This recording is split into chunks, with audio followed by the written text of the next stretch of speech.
दादर शिवतीर्थ या ठिकाणी राज ठाकरे यांचं निवासस्थान आहे आणि त्यांच्या निवासस्थानाच्या अगदी बाजूला महाराष्ट्र नवनिर्माण सेनेचं निवडणूक कार्यालय आहे आणि सध्या निवडणूक कार्यालयाच्या समोर महाराष्ट्र नवनिर्माण सेनेचे मुंबईचे सर्व जे उमेदवार आहेत, जे मुंबई महानगरपालिकेच्या निवडणुकीसाठी रिंगणात उतरलेले आहेत, शिवसेना उद्धव बाळासाहेब ठाकरे पक्षासोबत, ते सर्व सध्या या ठिकाणी जमलेले आपल्याला दिसून येत आहेत। अशामध्येच बघू शकतो महाराष्ट्राचं हे निवडणूक कार्यालय आहे, महाराष्ट्र नवनिर्माण सेनेचं हे निवडणूक कार्यालय आहे आणि याच कार्यालयाजवळ सगळे जमलेले आहेत। खरं तर राज ठाकरे यांनी सर्वांना जे आहे आज भेटायला बोलवलेलं आहे। वर्षाचा पहिला दिवस आहे, निवडणुकीचे दिवस सुरू आहेत आणि सर्व हे उमेदवार यांच्या राज ठाकरे यांना भेटायला या ठिकाणी आलेले आहेत। अर्थातच आपण त्यांच्याशी देखील बोलूयात। दादासाहेब, आपला वॉर्ड कुठला आहे आणि आपला काय नेमका अजेंडा असणार आहे? 4 तारखेला तर प्रसिद्ध होणारच आहे मनसे आणि शिवसेना उभाटा यांचा कशा पद्धतीने प्रचार असेल, काय नेमका अजेंडा असेल, पण आपल्या वॉर्डची परिस्थिती कशी आहे? वॉर्ड क्रमांक 10 मध्ये जी साहेबांनी जी मला जिम्मेदारी दिली आहे आणि एक आगरी कोळी समाजाचा मी भूमिपुत्र म्हणून मला त्यांनी जी संधी दिली त्या संधीचं मी नक्कीच सोनं करेन आणि आमच्या इथे खूप जोरदार प्रचारही चालू आहे आणि सर्व तयारी मी खूप जोरदार केलेली आहे।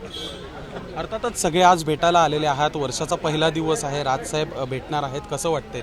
खूप आनंद वाटतो की साहेबांचा आशीर्वाद घेऊन जी सुरुवात आम्ही करतोय आणि त्यांना आम्हाला असं नक्की असं वाटतं की जेवढे जे साहेबांनी शिलेदार दिले ते सगळे निवडून येतील आणि आमचा जो मराठी महापौर आहे हा मराठीच बसणार याची आम्हाला खात्री आहे। अर्थातच महिला उमेदवार देखील आहेत। ताई, काय सांगाल, उमेदवारी तुम्हाला मिळालेली आहे, कशा पद्धतीने जागा वाटप सुरू होतं हे संपूर्ण महाराष्ट्राने बघितलेलं आहे, पण तुम्हाला उमेदवारी मिळाली आहे, नेमकं काय वाटतं? उमेदवारी मला मिळाली म्हणजे मला तर खूप आनंदच आहे आणि सगळ्यात महत्त्वाचं म्हणजे महिलामधून माझं सिलेक्शन झालं, मी त्या योग्यतेची साहेबांनी मला त्या योग्यतेचं समजलं आणि कुठेतरी जो काही आपला सध्या महाराष्ट्रामध्ये हा म्हणजे निवडणुकीचा जो काही चिखल झालेला आहे त्यासाठी मलाही वाटतं महिला सशक्तीकरण जसं ज्याप्रमाणे आपण म्हणतो तर नक्कीच कुठेतरी या पद्धतीने ज्या महिला आता सर्व पक्षामधून महिलाच अग्रेसर आहेत आणि तिकीटही त्यांनाच दिली गेली आहेत, म्हणजेच नक्कीच बदल आणि क्रांती ही होणारच आहे आणि त्यात वर्षाचा पहिला दिवस आहे, त्यामुळे गुरूंचे विचार घेऊन आम्ही पुढचं पाऊल टाकत आहोत। आता उमेदवार आहात, मनसेचे उमेदवार आहात, काय आपला वॉर्ड क्रमांक आहे, नेमका कसं सर्व प्रचार असणार आहे? अणुशक्ती विधानसभेचा प्रभाग क्रमांक हा 146 आहे। हा मुंबईचे पहिले आमचे जे महापौर होते शरदभाऊ आचार्य त्यांचा हा बालेकिल्ला आहे 146 आणि ह्या वॉर्डमधून मी उमेदवारी लढत आहे। ह्या वॉर्डात आम्ही सगळं सामान्य राजसाहेबांनी जो आदेश दिला आहे त्याप्रमाणे उद्धवसाहेब बाळासाहेब ठाकरे यांचे कार्यकर्ते, शरद पवार गट यांचे कार्यकर्ते आमच्यासोबत येऊन आम्ही मोठ्या जल्लोषाने हा पूर्ण लढत आहोत, पूर्ण ताकदीने याचा आम्ही प्रयत्न करू आणि पूर्ण जिंकून आणू असा आमचा विचार आहे। अर्थातच प्रणिता, इतकंच नव्हे तर मोठ्या प्रमाणात महाराष्ट्र नवनिर्माण सेनेने महिलांना देखील उमेदवारी दिलेली आहे, एबी फॉर्म दिलेला आहे, त्यांच्याशी देखील बोलण्यासाठी आपण जाऊयात। खरं तर महिला या मोठ्या संख्येने दिसून येत आहेत, महिला उमेदवार जास्त आहेत, यावर नेमकं तुम्ही काय सांगा? महिला उमेदवार जास्त ह्यासाठी आहे की साहेबांना माहिती आहे की एक महिला घरी सांभाळू शकते, ऑफिसही सांभाळू शकते आणि महिला जास्त करून म्हणजे तिच्यावर जेवढी जबाबदारी पडेल, नाती गोती जे पण असू द्या, ती सांभाळू शकते, त्यामुळे जास्त करून महिलांना दिलं गेलेलं आहे। त्यामुळे साहेबांनी जे आमच्यावर विश्वास दाखवला आहे आम्ही तो कायम ठेवणार आणि आपल्यातलाच मराठी माणूस म्हणून जिंकून येणार म्हणजे येणारच। अर्थातच आपले जे विरोधी आहेत ते बोलत आहेत अमराठी माणूस परप्रांतीय हा महापौर असेल, नेमकं तुमचं काय मत आहे यावर? बघा, हे असं मी तर काहीच बोलू शकत नाही सध्या तरी। आपण बोलण्यापेक्षा आपण त्यांना करून दाखवणं महत्त्वाचं आहे आणि आपण लोकांसाठी करून दाखवणं किंवा आपण बोलणार आणि न करणार तर लोक आपल्याला हेच बोलणार की बोलले पण केलं नाही, म्हणून आपण बोलण्यापेक्षा करून दाखवणं महत्त्वाचं आहे।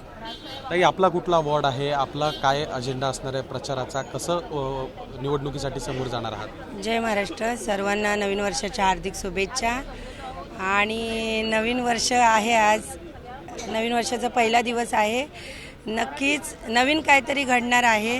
राजसाहेबांनी आज महिलांवर विश्वास ठेवून ही एक संधी आम्हाला दिली आहे, त्या संधीचं आम्ही नक्कीच सोनं करणार आहोत आणि मराठी माणूस हा जागा झालेलाच आहे, कारण मराठी माणूस हा सगळ्या गोष्टींना वैतागला आहे, तर त्याच्यामुळे नक्कीच आपला विजय होईल आणि महापौर आपला नक्कीच होईल।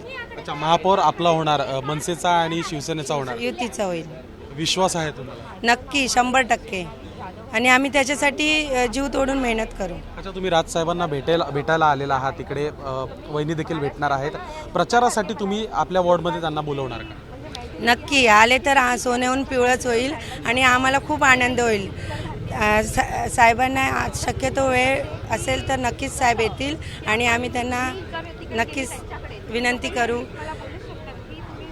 तर बघू शकतो प्रणिता आपण कशा पद्धतीने महाराष्ट्र नवनिर्माण सेनेचे सर्व उमेदवार या ठिकाणी राज ठाकरे यांना भेटण्यासाठी आलेले आहेत आणि अर्थातच त्यांची भेट घेऊन जाणार आहेत. इतकंच नाही तर यशवंत किल्लेदार साहेब आहेत आपल्यासोबत, त्यांच्यासोबत देखील बोलूयात. नाही आम्ही सगळ्या उमेदवारांची घेतली, तुम्ही महत्त्वाचे आहात, वरच्या फळीचे नेते आहात, आज सगळे भेटायला आलेले आहेत, तुमच्या मनसेचे उमेदवार आहेत, हे काय वाटतं? आमच्या आपल्या मनसेचे उमेदवार. मला खूप आनंद वाटतो की हे आमची सगळी जी मंडळ सगळे तरुण लोक आहेत. तरुणांना राजसाहेबांनी संधी दिलेली आहे आणि आज वर्षाचा पहिला दिवस आहे. त्याचबरोबर उद्यापासून सगळे प्रचाराला लागतील आणि मला वाटतं की उद्याचा प्रचार सुरू होण्यापूर्वी आणि आज वर्षाचा पहिला दिवस यासाठी शुभेच्छा द्यायला राज ठाकरे साहेबांनी आणि वहिनींनी बोलवलेलं आहे. नेहमीप्रमाणे माझ्या माहितीप्रमाणे वहिनी सगळ्यांचं औक्षण करतील आणि शुभेच्छा देतील आणि त्यामुळे आमच्या सर्व उमेदवारांचा आणि पर्यायाने सर्व कार्यकर्त्यांचा या माध्यमातून एक उत्साह वाढवण्याचा प्रयत्न साहेबांकडून वहिनींकडून होईल. अर्थातच आपले सगळे उमेदवार बोलत आहेत की महापौर हा आमचा बसेल, पण काही पक्ष बोलतात की परप्रांतीय आणि अमराठी महापौर बसेल. यावर नेमकं आपल्याला काय वाटतं? मुळात मला एक गोष्ट सांगायची आहे तुम्हाला की जी प्रांतरचना झाली ती भाषावर झाली. भाषावर प्रांतरचना झाली याचा अर्थ असा होतो की इथे मराठी माणसाचीच मुंबई आहे.